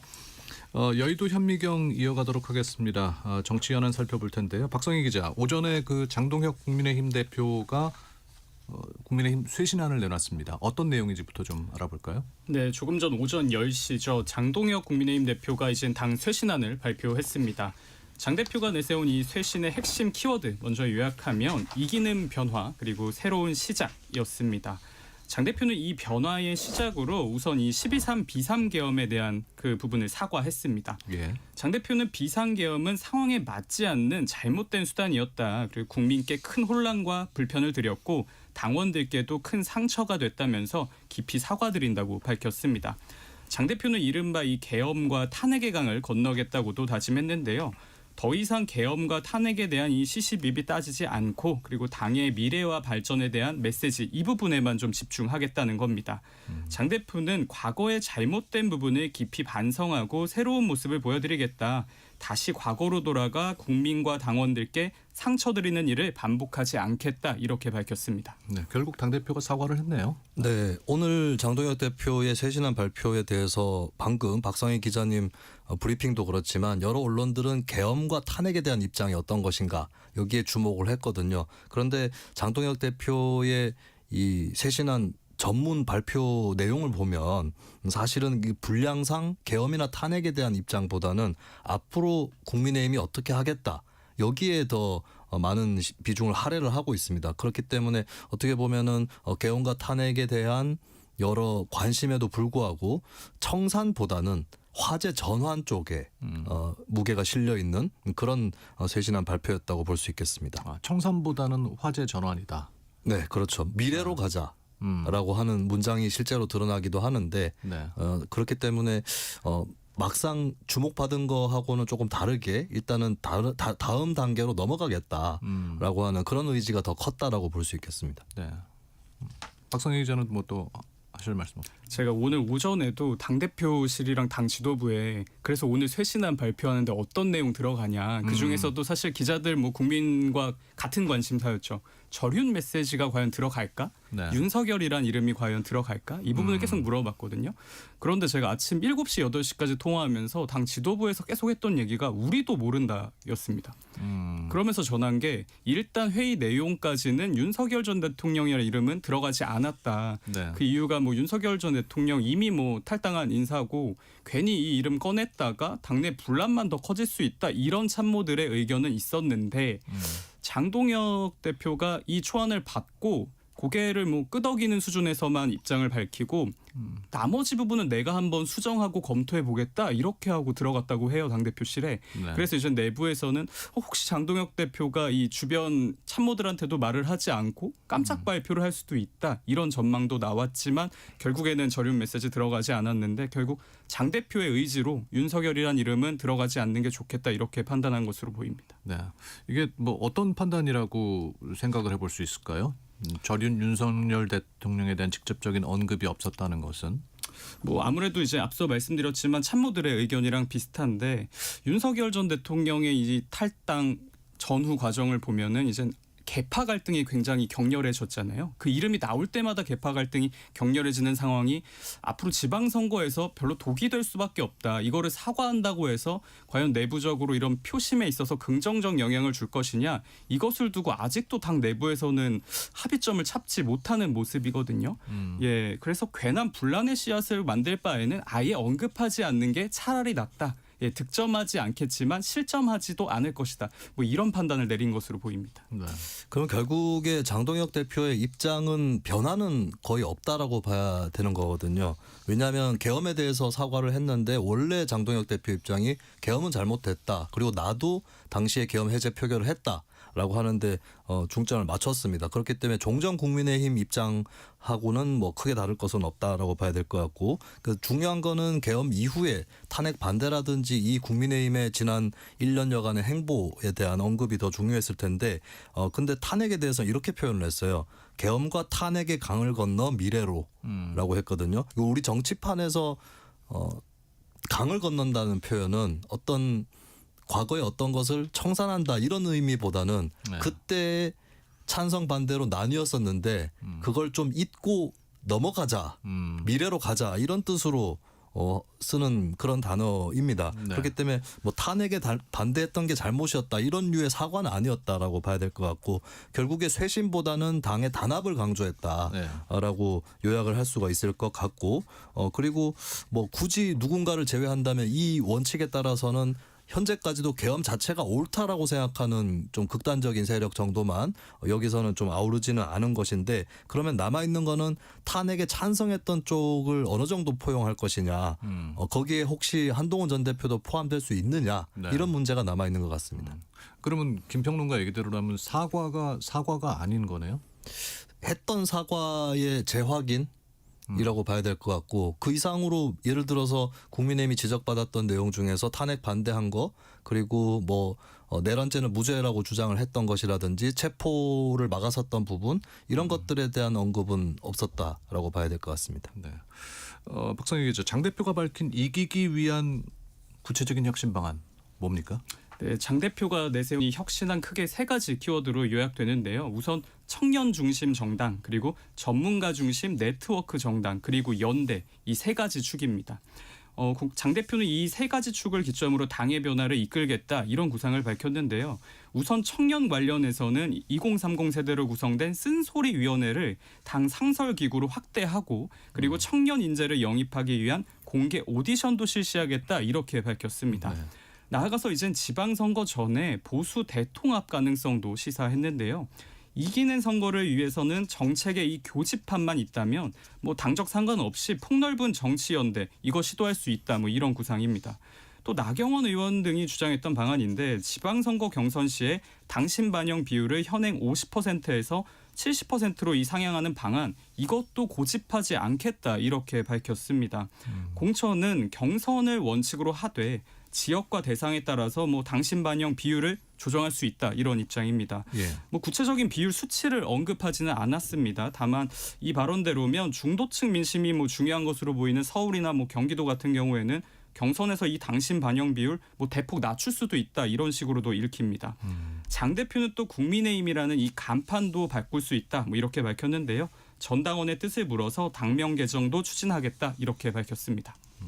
장동혁 대표의 당의 미래 비전 중에 중심 어휘는 청년, 전문가였던 것 같은데, 사실 이것 자체만으로는 추상적인 성격이 있는 거거든요. 그래서 구체화를 어떻게 하느냐가 중요할 것 같고, 그나마 눈에 띄는 것이 약자와의 동행, 또 노동약자, 또 대표가 노동 특보를 두겠다, 이런 것들이었습니다. 그러니까 노동이라는 것을 국민의힘에서 좀 상대적으로 덜 강조를 해왔던 정당인데 앞으로 이걸 어떻게 강조를 할 건지, 이 부분을 좀 지켜봐야 될 것 같고요. 그리고 또 하나 정치적인 맥락에서 눈에 더 띄는 것이 여의도 연구원을 강화하겠다는 기조거든요. 그런데 지금 여의도 연구원의 장해찬 부원장이 한동훈 전 대표 공격의 선두에 서 있습니다. 그런 장해찬 부원장을 포함한 이들도 당내에서 파워가 더 강화되는 것이냐, 이것도 한번 지켜봐야 될 것 같고요. 그리고 공천 룰 문제에서는 당심 강화 기조에 대해서 좀 유연하게 타협적인 그런 자세를 취했는데, 이거는 계속 이 문제를 당원 중심 쪽으로 고수했다가 당내에서 반대가 늘어날 수 있다라고 하는 그런 인식을 가졌을 가능성이 있고, 비주류 쪽과도 어느 정도 타협하겠다, 이런 취지로 볼 수가 있는데, 근데 그런 한편으로 또 얘기가 나올 수 있는 게, 예를 들면 오세훈 서울시장이 당심 비중 강화에 대해서 비판적이었거든요. 그러면 사람으로 치면 장동혁 대표는 오세훈 서울시장까지는 연대할 수 있는데 과연 한동훈 전 대표는 또 연대가 가능한 건가? 예, 이런 것도 또 이게 같이 연계가 될 것 같습니다. 네. 오기 전에 제가 당내 이제 소장파 의원들이랑 청년 의원들이랑 좀 통화를 했는데, 이분들이 좀 가장 비판하는 것 중에 하나가, 이 여기도 나왔지만 뭐 청년 관련해서 2030 세대 쓴소리위원회 만들겠다, 이렇게 했는데, 이분들이 되묻기를 쓴소리를 지금까지 그럼 듣지 않았던 거냐, 쓴소리 우리가 지금 계속 해오지 않았냐, 우리는 뭐 청년이 아니냐, 이렇게 되묻더라고요. 그래서 의심하는 게, 이 쓴소리위원회를 뭐 구성하고 청년 인재를 영입하기 위한 공개 오디션, 이걸 실시하겠다고 했는데 심사위원 누구로 할 거냐. 결국에는 이 당심 강한 사람, 당심이 강한 청년들 뽑겠다는 구상 아니냐. 그러면은 안 그래도 지금 더 우경화 비판 나오는데 극우 성향의 청년들 들어올 수 있는 거 아니냐, 이렇게 의심하는 분들 많더라고요. 실제로 그 보수 농객이시죠, 조갑재 대표도 조금 아까 SNS에 이거 극우 성향 청년들로 당 가득 채우겠다는 거다, 예, 이렇게 의심하기도 했습니다. 네. 6월 지방선거 앞두고 국힘에서 이제 외연 확장, 중도를 포용하겠다는 의지를 당 대표가 이제 좀 보인 것 같은데, 지난 1일 새해 첫날 이제 김재원 최고위원이 우리 프로그램에 나와서 제가 물어봤거든요. 당명을 바꿀 것이냐. 그랬더니 아이디어 차원에서만 얘기가 오갔다라고는 했는데, 장 대표가 국민의힘이랑 간판도 바꿀 수 있다고 얘기했어요. 간판만 바꾸면 되는 문제. 일단 정당들이 크게 나쁜 일을 겪을 때 당명을 교체를 하고는 했었고, 민주당 같은 경우도 예전에는 당명 교체가 잦았다가 2016년 총선 때부터 쓰던 더불어민주당을 지금 10년 넘게 쓰고 있는 그 현실에 반해서 국민의힘은 그 사이에 또 여러 차례 당명이 잦았죠. 바뀌었죠. 사실 국민의힘으로 당명 바꿀 때도 더 이상의 당명 변경은 없었으면 좋겠다라고 국민의힘 구성원들은 생각을 했을 거고, 실제로 어느 정도 효과가 있었다라고 볼 수 있는 게 정권 교체를 다시 이뤄냈거든요. 근데 문제는 그 교체된 정권에서 계엄 사태가 터지면서 또 국민의힘이 절대절명의 위기에 몰리는 그런 과정이 결국 당명 개정으로 이어지는 것 같습니다. 그런데 당명 개정은 사실 이게 중요한 것이 당을 변화하는 과정에서 그 결과로 당명이 바뀔 것이냐 아니면 변화가 되기 전에 우리 변화하려고 하고 있어요라고 강조하는 차원에서 바뀔 것이냐 이게 선후와 인과의 문제가 있는 거거든요. 네. 국민들이 국민의힘에 대해서 거부감을 갖고 있는 분들 경우는 국민의힘이란 간판보다는 거기서 일하는 사람들의 요리 솜씨라든지 메뉴라든지 이런 것들에 더 불만이 있을 텐데 결국에 사람과 메뉴 주방장과 메뉴는 어떻게 될 거냐. 이것이 또 본질적인 게 아닌가 싶습니다. 네. 이제 당대표 장동혁 대표가 폭넓은 정치연대를 시도하겠다라고 입장을 밝혔는데 어제 안철수 의원하고 오세훈 시장이 만났죠. 당의 변화를 촉구했습니다. 오늘은 또 그 장 대표가 오세훈 시장과 만날 예정이라고 하는데 이런 일련의 그 만남 흐름 어떻게 해석할 수 있을까요? 예, 일단 뭐 비판을 감수하겠지만 계엄에 대한 뭐 사과 반성 그리고 정책 중심 정당으로의 변화 그리고 뭐 보수 연대 이것들을 일단 장 대표 오늘 밝히기는 했습니다. 네. 예, 모두 지난 연초부터 당내 쇄신파들이 계속 요구해온 목소리인데요. 마침 전날에 오세훈 서울시장과 안철수 의원이 만찬 회동을 했는데 이때 당 지도부를 향해서 잘못된 과거와 절연하고 민생 중심의 정당으로 나아가야 한다 이렇게 요구하기도 했습니다. 장 대표가 오늘 말한 이 미래로 나아가는 정책 중심의 정당 이 메시지와 뭐 거의 일치하는 모습인데요. 자, 그래서 장 대표 측은 이번 쇄신안이 당내 통합의 뭐 시장이 될 수 있다 뭐 이렇게 자평하고 있습니다. 장 대표 오늘 오후에도 서울 한 호텔에서 열리는 행사에서 오세훈 서울시장과 만날 예정인데요. 제가 당 대표실에 물어봤는데 뭐 비단 오늘뿐만 아니라 사실 뭐 언론에 보도는 안 됐지만 장 대표 뭐 오세훈 서울시장이랑 연말에도 계속 소통해 왔다고 합니다. 네. 그 연장선상으로 오늘 만남도 봐달라는 의미인데 다만 정치권에서는 장 대표가 당내 이 쇄신파와 손을 잡았다 뭐 이런 분석보다는 당내 친윤계와 이 중진들의 비토세가 워낙 커지다 보니까 이번 쇄신안 발표에 이게 가장 큰 영향을 미친 거 아니냐 뭐 이런 해석도 나옵니다. 실제로 이제 육선 중진이죠. 주호영 의원부터 뭐 친윤 복심, 윤한홍 의원 등이 지난 연말부터 이 장동혁 지도부의 행보 잇따라서 비판했거든요. 또 최근에는 김도읍 정책위원장도 지도부 행보에 좀 간접적인 불만을 표하면서 직을 던진 상황입니다. 네, 지방선거 앞두고 이젠 개파를 불문하고 위기론이 좀 커지다 보니까 장 대표가 변화하지 않을 수 없었을 것이다. 뭐 이런 관측도 나옵니다. 국민의힘 내부의 구도를 스펙트럼으로 보자면 장동혁, 오세훈, 안철수, 한동훈 이 순서로 볼 수가 있거든요. 그러니까 장동혁, 한동훈이 대척점에 있고 중간에 오세훈, 안철수가 있는 그림인데 그러니까 가까운 순으로 이렇게 나열하신 거죠. 그렇죠. 네. 근데 일단 오세훈 시장, 안철수 의원이 만났고 근데 오세훈 시장하고 장동혁 대표가 만난다라고 네.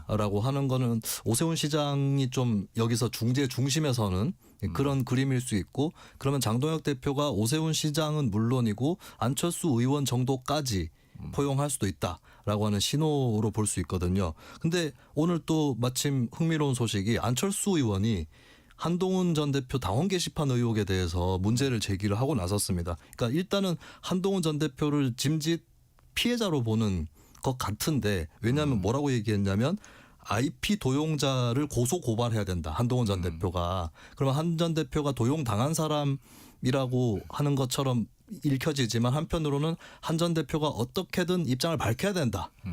그리고 그 IP는 도대체 누구냐? 이 IP 누굽니까? 이렇게 물어본 거거든요. 그러면 이게 안철수 의원까지 나서가지고 한 전 대표를 압박하는 모양새가 될 수도 있다라는 측면에서 장동혁 대표가 당내 어느 인사까지는 끌어안지만 한 전 대표는 또 거기서 제외시키려는 것이 아닌가. 장동혁 버전의 한한령이 어디까지 갈 건가. 이것도 한번 주목을 해봐야 될 것 같습니다. 아니, 또 김수민 평론가가 재밌게 얘기하셨으니까 월요일 날 한동훈 대표가 나와서 걸림돌을 제거하라. 제거하면 제거하라. 그렇게 얘기했었거든요. 네네. 네. 그러니까 이 대척점에 있는 두 사람은 어떻게 양상이 전개가 될까요?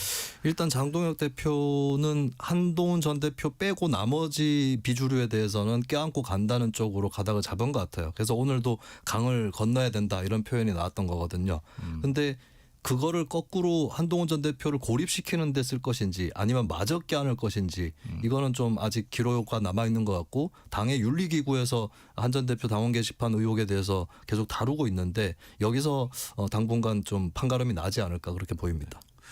극우 성향 유튜브 채널이죠. 고성국 TV 운영자인 고성국 씨가 국민의힘에 입당했어요. 예, 대표적인 보수 유튜버죠. 고성국 씨가 국민의힘에 입당했습니다. 고 씨는 지난 5일 자신의 유튜브 채널에서 라이브 방송을 진행하던 중에 김재원 국민의힘 최고위원에게 국민의힘 입당 원서를 전달했는데요. 김 최고위원은 고 씨의 입당 원서를 받으면서 입당 원서 이 추천인에 자신의 이름을 적었습니다. 그러면서 내가 이제 고성국 계보가 됐다 뭐 이렇게 밝혔습니다. 국민의힘 당 지도부 인사가 이젠 직접 고 씨의 입당을 권유하고 또 환영하는 장면을 두고 여권뿐 아니라 야권 내부에서도 좀 우려의 목소리가 나옵니다. 네. 아무래도 고 씨가 윤석열 전 대통령이 탄핵된 후에도 비상계엄을 옹호하고 윤 전 대통령 탄핵에 반대하는 활동을 해왔기 때문인데요. 오늘 발표한 또 장 대표의 이 계엄의 강을 건너겠다는 메시지와 김재원 최고가 고성국 씨 입당을 이끄는 모습이 정면으로 좀 충돌하는 거 아니냐 이런 비판도 나오고 있는 겁니다. 오늘 제가 국민의힘 한 재선 의원과 좀 통화를 했는데 말하기를 장동혁 대표가 윤석열 전 대통령 사진을 들고 찢어도 그래도 국민이 의심할 만한 상황인데 지금 오히려 고성국 씨가 입당했다. 이거는 다이어트 하겠다는 사람이 피자랑 치킨 시킨 것과 뭐가 다르냐 이렇게 반문하더라고요.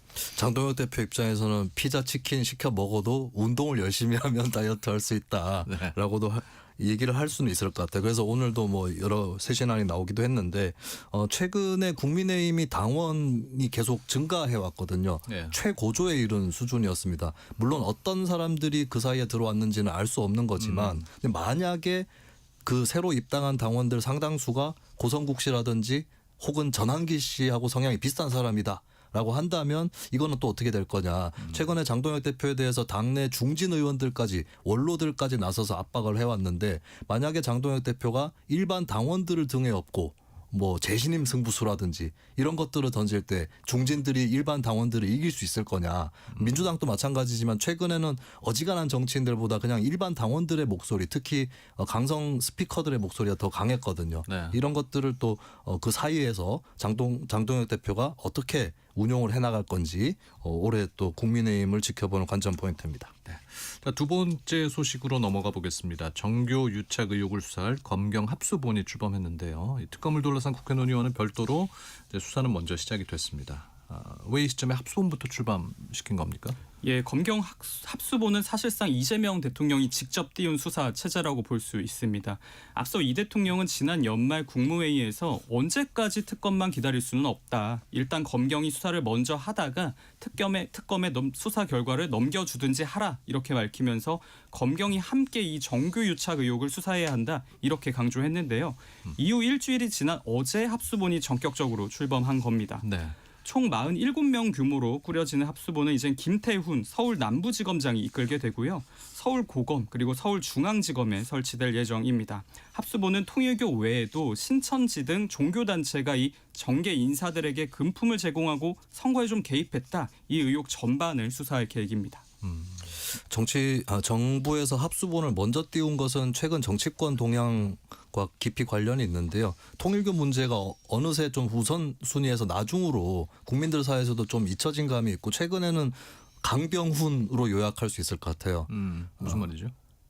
강선우, 김병기, 이해운 이 세 정치인의 의혹이 정치권의 중심으로 떠올라서 네. 통일교 특검이 조금 잊혀진 측면이 있거든요. 그래서 특검을 논의하고 출범시키는 데 있어서도 계속 난항이 계속되고 있습니다. 그렇기 때문에 더더욱이나 정부 입장에서는 합수본을 늦출 이유가 없다라고 강행을 하게 되는 그런 배경이 된 것 같고 장동혁 대표가 신천지 문제 수사는 합수본이 하라라고 역제안을 했었거든요. 네. 근데 이게 한편으로는 이재명 대통령이나 정부 입장에서는 그러면은 빨리 합수본 해야겠네라고 생각할 수 있는 그런 계기가 되기도 했던 것 같습니다. 근데 이번에 또 정부 여당의 정책적 딜레마가 하나 또 남은 것이 검찰의 수사권을 축소하거나 없애는 쪽으로 정부 여당은 생각을 해왔거든요. 네. 근데 이번에 합수본이라는 것은 검찰이 참여를 하는 것인데 왜 자꾸 검찰 수사권을 줄이거나 없애자고 하면서 이런 고비고비마다 검찰에게 수사를 시키는가 이 부분은 이제 정부 여당에게 어떤 모순적 딜레마로 남을 것 같습니다. 그런데 야당에서는 그 합수본을 이끄는 김태훈 서울 남부지검장 성향을 문제 삼고 있다면서요? 네, 맞습니다. 야당은 이 수사를 이끄는 김태훈 지검장을 두고 친민주당 성향의 검사 아니냐 이렇게 의심을 제기하고 있습니다. 김 지검장이 문재인 정부 시절에 법무부 검찰과장을 지내면서 이 핵심 보직을 맡았었고 윤석열 정부 때는 한직으로 밀려났다가 이재명 정부 들어서 검사장으로 승진한 점을 근거로 들고 있는 겁니다. 또 김 지검장이 최근 검찰개혁과 관련해서 이 검사장 공동 비판 입장문을 거기에 이름을 올리지 않았습니다. 예, 이것을 두고도 이제 야당은 대통령 지시로 출범한 이 합수본을 사실상 친민주당 대통령과 정치적 성향이 가깝다고 평가받는 인사가 지휘하는 게 과연 적절하냐 이렇게 비판하고 있는 겁니다. 그러나 민주당과 조국혁신당은 합수본 출범 이 환영 입장을 밝혔습니다. 야당이 주장하는 수사의 공정성은 향후 특검에서 충분히 보완할 수 있고 또 합수본은 수사 공백을 메우는 이 수사의 징검다리 역할을 하게 될 것이다 이런 입장인데요. 네. 또 검찰과 이 경찰이 나뉘어서 역할을 맡고 있기 때문에 합수본의 이 정치적 편향을 주장하는 것은 과도하다 이런 입장입니다. 야당 입장에서는 특검을 추진을 해야 되는데 경찰 검찰이 수사하면 안 된다라고 하는 이유를 대야 되는 거고 근데 경찰에 대해서는 권력에 대한 수사의 경험이 적은 편이고 실제로 살아있는 권력을 수사한 적이 있는가라고 하는 의문이 세간에 좀 크게 있는 편이거든요. 네. 근데 검찰은 그에 비해서는 수사 역량이 더 뛰어나다라는 그런 평가가 있는데 국민의힘 입장에서는 그 검찰도 이재명 정부의 검찰이고 특히 이거를 이끌어가는 서울 남부지검장 성향이 의심스럽다라고 하는 이 점을 일단 부각을 시켜야 경찰이나 검찰이 아닌 특검이 수사해야 된다. 이 논리의 퍼즐이 완성되는 거기 때문에 김태훈 서울 남부지검장 성향을 특히 더 문제 삼는 것으로 보입니다. 네. 이제 합수본 수사는 시작이 됐고 특검은 아직 이제 여전히 불투명한 상황인데 오늘 국회 법제사법위원회가 전체 회의 열어서 통일교 특검법 심사한다면서요? 네, 맞습니다. 오늘 국회 법제사법위원회가 전체회의를 열고 통일교 특검법 심사할 예정입니다. 네. 현재 민주당과 국민의힘 그리고 조국혁신당이 각각 발의한 이 3건의 통일교 특검법이 모두 법사위에 올라와 있는 상태입니다. 각 당이 이젠 특검 필요성 자체에는 모두 공감하고 있습니다. 다만 이 수사 대상 범위를 두고 입장이 크게 엇갈리는 모습인데요. 민주당은 우선 통일교뿐 아니라 신천지 관련 의혹까지 포함해서 특검을 해야 된다 이런 입장입니다. 국민의힘은 이에 맞서서 이재명 대통령의 대순 진료의 유착 의혹도 함께 특검에서 다뤄야 한다 이렇게 주장하고 있습니다. 반면 조국혁신당 같은 경우는 특정 단체에 특정 종교에 국한하지 말고 모든 종교단체를 특검 수사 대상에 포함하자 이런 안을 제안한 상태입니다. 상황이 이렇다 보니까 오늘 법사위에서 이 법안에 대한 합의가 쉽지 않을 것이다 이런 전망이 많습니다. 각 당의 이제 입장 확인과 공방이 좀 이어질 경우에는 당분간은 통일교를 비롯한 이 정교유착 수사 특검이 아니라 이번에 출범한 합수본이 컨트롤타워로 수사를 지휘하게 되는 거 아니냐 이런 전망도 나옵니다.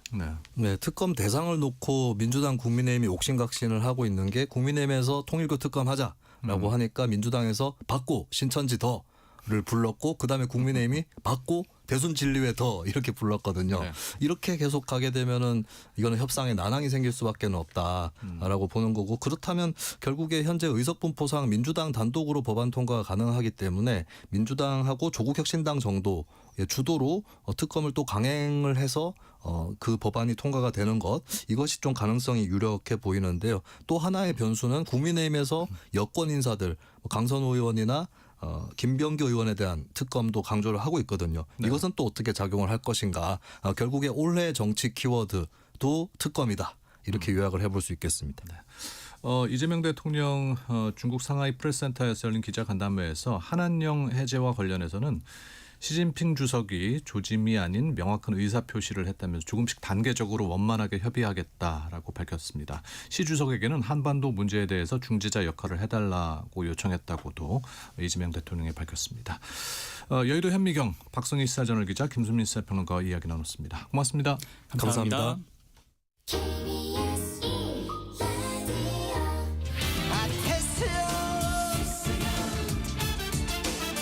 철학이 있는 수요일 철수야. 왜 이렇게 힘들어? 일주일의 절반을 달려왔습니다. 수요일인데요. 어쩐지 몸도 마음도 조금은 좀 무거워지시죠? 네, 이럴 때 우리에게 필요한 건 거창한 정답보다는 내 마음을 들여다봐주는 따뜻한 철학 한 문장이 아닐까 싶습니다. 철학이 있는 수요일 철수야. 마음 전문가 이현주 교수님 모시고 속 시원한 대화 나눠보겠습니다. 어서 오십시오, 교수님. 네, 안녕하세요. 네. 두 번째 철학. 네. 어떤 이야기입니까? 이번 주 철학은 네. 새해에 사실 다짐들 많이 하시잖아요. 네. 근데 이게 다짐을 사실은 실제 실행으로 바꾸기가 참 어려운 것 같아요. 그래서 이번 주 철학은 성취감이라고 하는 철학을 좀 활용해서 반드시 다짐을 실행으로 이룰 수 있는 방법을 하나 말씀드리려고 나왔습니다. 그래서 저는 언제부턴가 새해 거창한 계획을 세우지 않습니다. 네. 어차피 이거를 지키지 못할 거. 네. 네. 또 그리고 저 설날 있지 않습니까? 네. 그 1월 1일 아이들에도 네. 다시 한번 설날에 가서 세우면 되지 않을까. 네. 그런 생각을 너무 거창하게 세우는데 우리가 왜 이 계획을 세우고 네. 지키지 못하는 이 심리적인 요인은 뭘까요?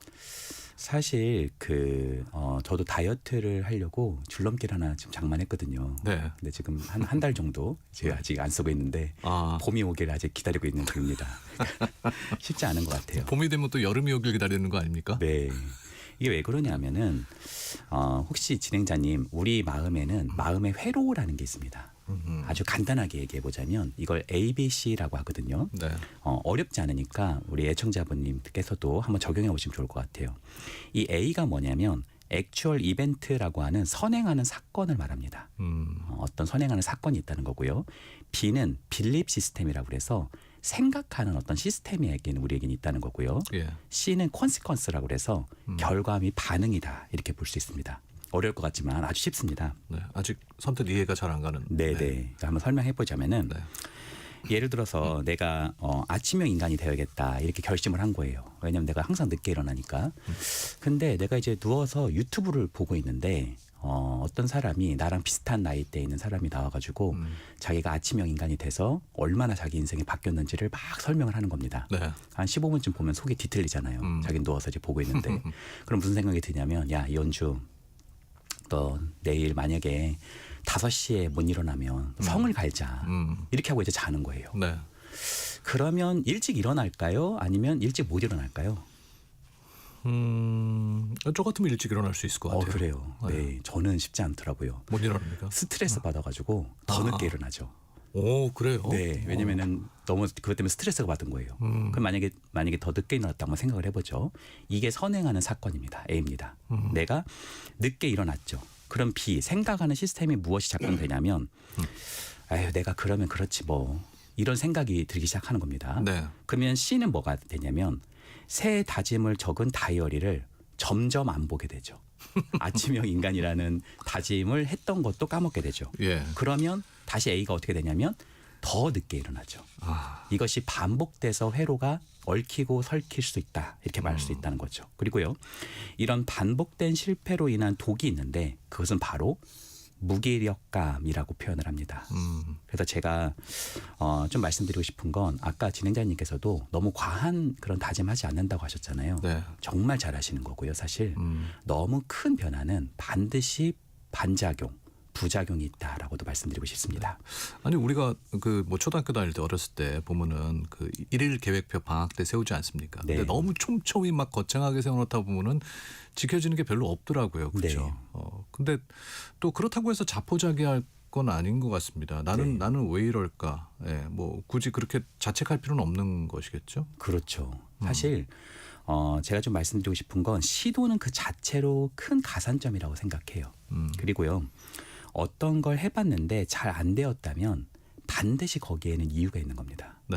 그러니까 안 되는 걸 굳이 막 계속 다짐만 쓴다고 해서 되지 않는다는 거예요. 그리고 많은 분들이 이제 의지력으로 이걸 많이 극복하시려고 그러는데 사실 우리 의지력은 유한하거든요. 그리고 이 의지력과 싸우려고 하면 굉장히 좀 실패할 확률이 큽니다. 네. 그래서 의지력보다는 환경을 미리 조성해 주는 것이 이 습관을 형성하는 데 매우 도움이 된다. 이렇게 말씀드리고 싶습니다. 네. 환경을 조성한다는 건 어떤 의미입니까? 좀 구체적으로 말씀해 주신다면? 아주 유명한 심리학자 중에 뉴욕대 심리학자인 피터 골비처라는 사람이 있습니다. 그 사람이 이제 if then 기법이라는 것을 이야기를 했는데요. 네. if then 기법은 만약 그렇다면이라는 뜻이잖아요. 이걸 이제 습관에다가 적용을 해본다는 거죠. 예를 들어서 운동을 그냥 열심히 한다라고 했을 때 성공 확률이 높기보다는 수요일은 퇴근 직후에 하고 토요일, 일요일은 오전 시간에 가서 헬스장에 간다라고 내가 체크를 하는 것이 훨씬 더 성공 확률이 높아진다는 거죠. 아까 제가 그 일찍 일어나는 것을 한번 적용을 해볼게요. 네. 예를 들어서 제가 만약에 8시쯤 일어나요. 그런데 갑자기 5시에 일어난다라는 건 이건 불가능한 얘기잖아요. 무리가 되는. 그렇죠. 뭐 밤새서 5시에 일어나는 거 몰라도 어떻게 갑자기 5시에 일어나겠어요. 쉽지 않은 일이란 말이에요. 그러니까 가능한 시간을 일단은 해보는 건데요. 그중에서도 좀 점진적으로 아주 작은 변화를 일단은 목표를 해보는 겁니다. 예를 들어서 10분만 일찍 일어나 보는 거예요. 그거는 좀 해볼 수 있잖아요. 그렇죠. 근데 그것도 만만치 않아요. 왜냐하면 이 사람이 걔도 8시에 일어났으면 이게 10분 일어나가도 만만치 않거든요. 그러면 내가 if then 만약 내가 8시 일어나는 데 있어서 걸림돌 7시 50분에 일어나는 데 있어서 걸림돌이 있으면 뭐가 있을까라고 한번 생각해 본다는 거죠. 내가 어떤 습관이 있냐면 핸드폰을 여기 두고 자는데 일어나서 알람이 울리면 그걸 끄고 자요. 그게 내가 수십 년 동안 내 반복된 패턴인 거예요. 그럼 나를 자책할 것이 아니라 환경을 바꿔줄 수 있겠죠. 어떻게 바꿔주면 될까요? 알람 시계를 요즘에는 그런 오프라인으로 된 좋은 알람 시계들 많잖아요. 네. 막 나는 막 그거 막 망치처럼 되는 거 싫다 하시는 분들이 있는데 요즘에는 좋은 멜로디로 된 비싸지 않은 알람 시계 많이 나옵니다. 뭐 재밌는 소리들도 많이 있더라고요. 그럼요. 막 그래서 그런 거를 조금 이렇게 두세 발자국 갈 수 있는 곳에다가 일단은 배치를 하는 겁니다. 그러면 일어날 수 있는 확률이 조금 더 높아지겠죠. 네. 근데요, 이게 문제가 있어요. 만약에 제가 이제 그 알람 시계가 막 울리는데 제 아내가 막 그걸 꺼버려요. 그 사람은 밤기가 굉장히 밝아가지고 꺼버립니다. 그러면 굉장히 막 싸울 필요가 있지는 않겠죠. 또 환경을 조성해 보는 겁니다. 네. 어떻게 해보면 되냐면은 아내하고 이런 얘기를 해보는 거죠. 내가 늦게 일어나면 이렇게 7시 50분에 맞췄는데 내가 늦게 일어나면 당신한테 내가 5만 원 줄게. 그러면 얼마나 땡큐겠어요. 싸울 필요가 없는 거죠. 네. 대신 조건이 하나 있어.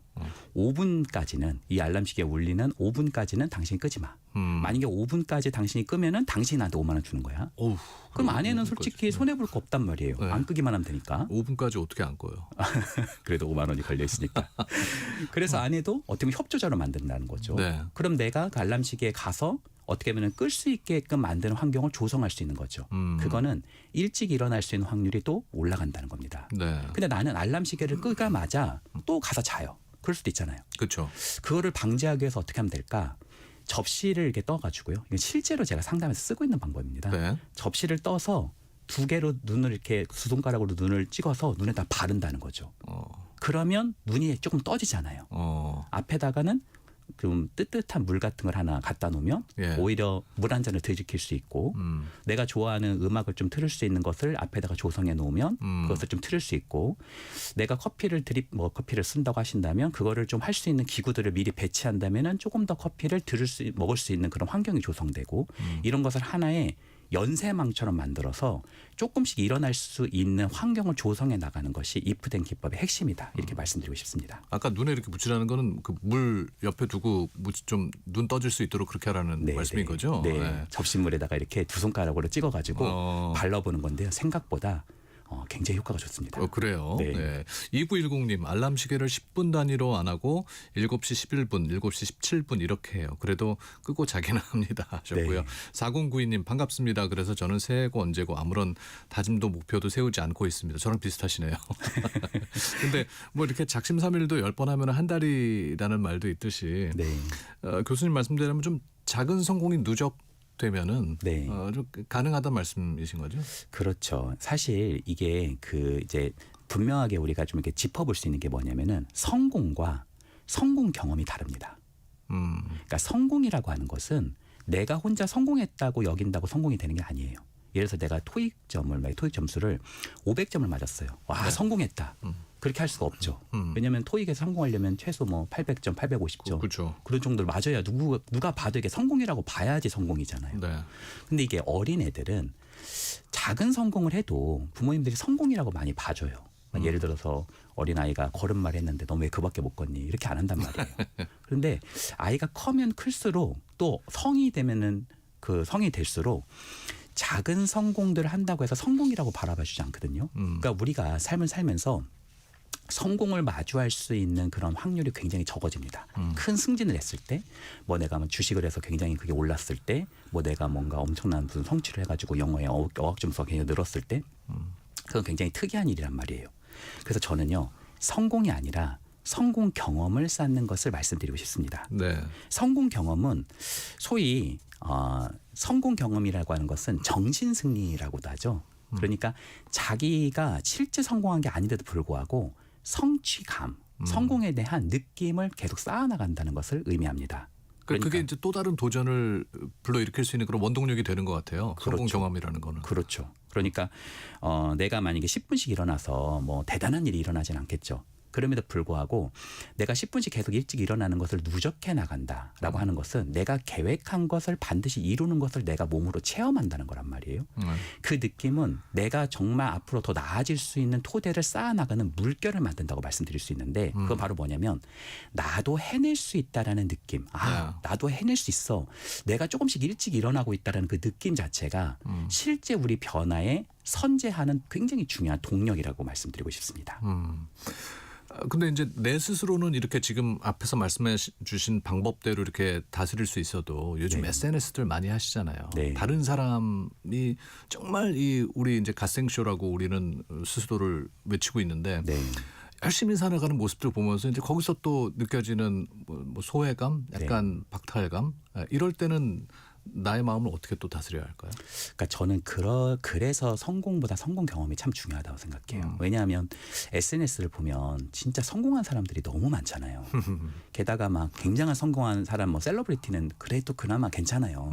근데 막 보면은 막 나보다 공부도 못했던 아이인 것 같은데 얘는 막 유학을 가가지고 아니 도대체 박사학위도 다 따고 아니 저기 무슨 나이지리아 폭포야 뭐야 쟤는 공부하면서 저걸 어떻게 다 갔어 이런 거 계속 보다 보면은 사실 내가 굉장히 실패감에 휩싸일 수 있거든요.